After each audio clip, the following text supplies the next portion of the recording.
नमस्कार साथियों, कैसे हैं आप सभी। उम्मीद करते हैं कि आप स्वस्थ होंगे, सुरक्षित होंगे, प्रसन्न होंगे।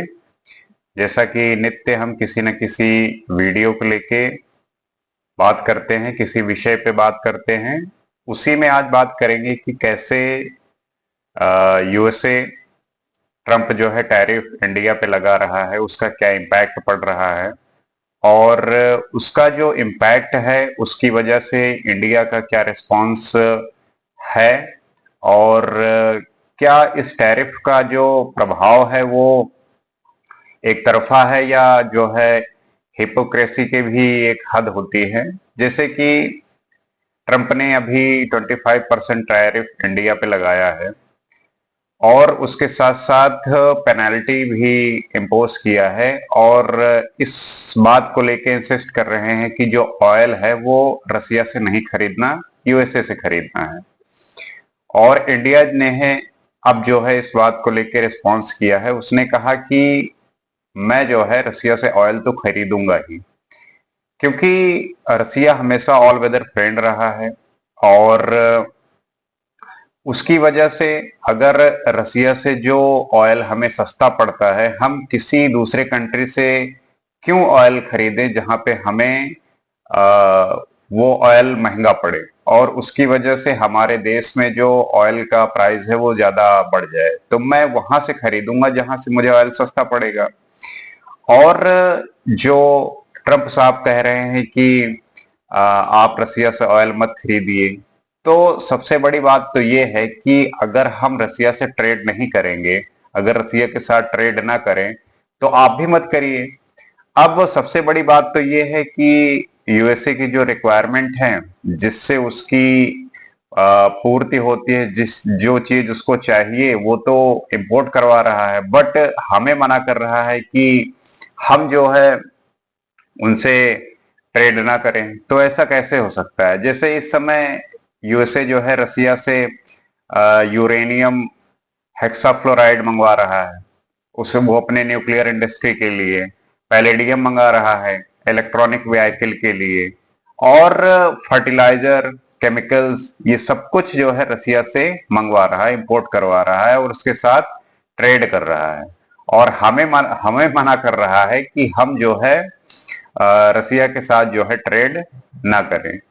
तो एक हिपोक्रेसी की भी सीमा होती है और इस चीज को लेके यूरोपियन यूनियन ने भी हमें इस बात को लेके बोला था कि हमें नहीं करना चाहिए ट्रेड, जब से रसिया और यूक्रेन का युद्ध छिड़ा हुआ है। लेकिन यूरोपियन यूनियन भी कितना ट्रेड कर रहा है रसिया से, उसकी भी जो भी रिक्वायरमेंट है वो उससे ले रहा है और उसके थ्रू जो है ट्रेड कर रहा है, और हमें मना करता है कि हम ना करें। तो ऐसे नहीं चलेगा। जैसे कि यूरोपियन यूनियन है वो लिक्विफाइड नेचुरल गैस है, उसकी जो है आपूर्ति वहां से मंगवा के कर रहा है। तो अगर आपको बंद करना है, अगर आप कह रहे हैं कि आप डेवलप्ड कंट्री हैं और आपकी जो खाना पूर्ति है वो पहले से पूरी हो चुकी है, जो जरूरत होती है जहां से होती है आप उसको रिक्वायर कर रहे हैं, आप उसको इंपोर्ट करवा के अपनी जरूरत की चीजों को फुलफिल कर लेते हैं, और जो डेवलपिंग कंट्री हैं उन पे आप टैरिफ लगा रहे हैं, तो ये बात वही है कि हमने जो अचीव कर लिया और हम जो करना चाहते हैं उसमें कोई बोले ना, और जो जो आप डेवलप कर रहे हैं या आपके लिए जो बेनिफिट है वो हम करने नहीं देंगे। तो ये कोई बात नहीं हुई, इससे कोई एक सही जो है रणनीति नहीं समझ में आती। अगर किसी भी कंट्री को किसी कंट्री से ट्रेड में फायदा हो रहा है और उससे जो है उसकी इकोनॉमी को, उसकी जो फाइनेंशियल कंडीशन है किसी देश की और उसके लोगों के लिए वो जरूरी है, तो फिर वो ट्रेड क्यों ना करे। और ट्रेड करेगा, आप चाहेंगे कि हम उस कंट्री पे टैरिफ लगाएं, तो फिर उस कंट्री को भी सोचना होगा कि फिर मेरे लिए बेनिफिट क्या है। जैसे इंडिया क्या करता है कि रसिया से क्रूड ऑयल मंगाता है, यहाँ पे उसको रिफाइन करके वो अलग अलग कंट्री में भेजता है, तो इससे जो है इंडिया को उससे काफी ज्यादा फायदा है। और ट्रंप साहब चाहते हैं कि हम क्रूड ऑयल मंगाए ही ना, हम उनसे खरीदे जहां से हमें तेल महंगा पड़ सकता है, और ऐसा भी है कि कब मूड बदल जाए, कब पॉलिसी बदल दें, कब टैरिफ लगा दें। तो जब भरोसा नहीं होता और जब ट्रस्ट नहीं होता, तो फिर ऐसे डील का और ऐसे ट्रेड का फायदा क्या जहां पे हमारा नुकसान हो। तो बेटर है कि हमें उस चीज को लेके चलना है जो हमेशा फायदा करे और ट्रस्टी हो। ऐसा नहीं कि किसी के साथ हम ट्रेड करना स्टार्ट करें और उसका कल परसों का कोई भरोसा ही नहीं कि फिर वो किस बात पे आके खड़ा हो जाए। तो ट्रेड जो है वो एक भरोसे भरोसे की बात होती है। एक ये होता है कि इससे जो है हमारे बीच जो आपसी संबंध है, इंटरनेशनल रिलेशन है, उसमें भी एक इजाफा होता है, क्योंकि ट्रस्ट ही सबसे ज्यादा मायने रखता है किसी भी देश के संबंध में। तो हाँ, वो एक अपनी जो इंटरेस्ट होता है किसी भी ट्रेड को लेके, किसी भी जो हम चीजों का प्रोडक्ट, जो भी प्रोडक्ट है उसका जो हम एक्सपोर्ट इंपोर्ट करते हैं, तो उसमें इंटरेस्ट हर कंट्री इस बात को लेके डील करती है कि उसके कंट्री को उससे क्या फायदा हो रहा है, क्या उसकी रिक्वायरमेंट है, क्या जरूरत है। तो इस तरीके से जो जिस चीज की रिक्वायरमेंट आपको है आप उसको मंगाइए, जो हमें रिक्वायरमेंट है हम मंगाए। इसमें ये नहीं करना कि ये तो दादागिरी हो गई कि आप जो है मेरे साथ ही डील करो, और ऐसी डील जहां पे हमारा नुकसान हो। तो इस दादागिरी का कोई फायदा है नहीं।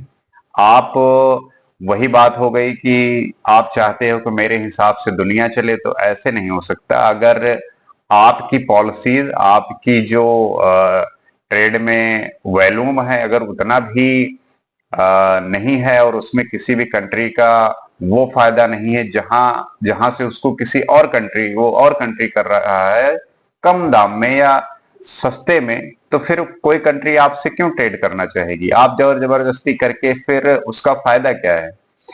तो बेटर है कि इन चीजों पर थोड़ा सा सोच समझ के डिसीजन लिया जाए तो वो बेटर होगा। और इसकी वजह से प्रॉब्लम ये हो रही है कि जो हमारे बीच टैरिफ को लेके कॉन्फ्लिक्ट क्रिएट हो रहा है कि वहां के जो राजनेता हैं और यहाँ के जो पॉलिटिशियन हैं, इनके बीच एक तरीके का ये कॉन्फ्लिक्ट है कि कैसे हम एक दूसरे को डील करें। क्योंकि फिर बात यही आ जाती है ईगो की, कि जब ईगो सेंट्रिक डिसीजन होते हैं तब उसमें चीजें खराब हो जाती हैं। आपको एक समझौते के हिसाब से, और जो आपके साथ चीजें हो रही हैं, क्या वो दूसरी कंट्री भी आपके साथ वैसा बिहेव कर रही है। और एक जो डील होती है उसमें इंटरेस्ट सिर्फ इस बात का होता है कि वो आपके लिए कितना इंपॉर्टेंट है। और इंडिया के लिए क्रूड ऑयल बहुत इंपॉर्टेंट है। तो उस चीज को लेके इंडिया क्यों अपने आप को इस दांव पे रखेगा अपने आप को कि उससे उसको नुकसान हो। क्योंकि इंडिया में जो क्रूड ऑयल है वो होता नहीं तो उसे बाहर से मंगाना है, चाहे वो मिडिल ईस्ट से मंगाए, चाहे रसिया से मंगाए, चाहे अमेरिका से मंगाए। और उसको अगर फायदा रसिया से हो रहा है तो वो फिर किसी और कंट्री से क्यों मंगाएगा। और अगर कोई कंट्री कह रही कि नहीं भाई मुझसे ही मंगाओ, नहीं टैरिफ लगा दूंगा, तो ठीक है, आप टैरिफ लगाइए, लेकिन हम जहां से क्रूड ऑयल ले रहे हैं या जहां से मुझे फायदा है उस चीज का, तो उसमें फिर आपको नहीं दखलंदाजी करनी चाहिए। क्योंकि हमारा वो पुराना रिश्ता है, और उससे जो है हमारी जो डील है वो बड़ी स्मूथ और अच्छे तरीके से होती है। तो फिर उस चीज को वैसे ही चलने देना चाहिए। और आपकी जो भी ऐसी डील है जहां पे किसी देश को या इंडिया को एक तरीके से फायदा हो, लाभ हो, तो वहां पे उस चीज के लिए भी इंडिया तैयार है। लेकिन अगर चीजें हमारे लिए किसी और कंट्री से महंगी पड़े या वो फायदा ना हो, तो फिर उस डील का क्या ही फायदा। हर कंट्री चाहती है कि उसे जो है सही डील मिले, और उससे जो है किन्हीं दो कंट्रियों के बीच की जो आपसी मतभेद है वो खत्म होके एक अच्छी मजबूती और गति पकड़े। तो उस तरीके से सोचना चाहिए। लेकिन ट्रंप के मूड का कोई पता नहीं होता, कब कैसे क्या डिसीजन ले। तो इस बात को लेके हमें ट्रेड उसी कंट्री से करना चाहिए जहां पे हमारा पर्सनल इंटरेस्ट और जो कंट्री के फायदे के लिए है उसमें रहना चाहिए, क्योंकि वही फायदा है और वही उसी से जो है एक सही तरीके से इकोनॉमी में भी फायदा होगा और जो यहाँ के लोगों के रिक्वायरमेंट है वो भी पूरी होगी। तो आशा करते हैं कि इस बात को लेके आप बात समझे होंगे और ऐसे ही नए विषयों पर, अलग अलग विषयों पर हम चर्चा करते रहेंगे। आज के लिए इतना ही। नमस्कार।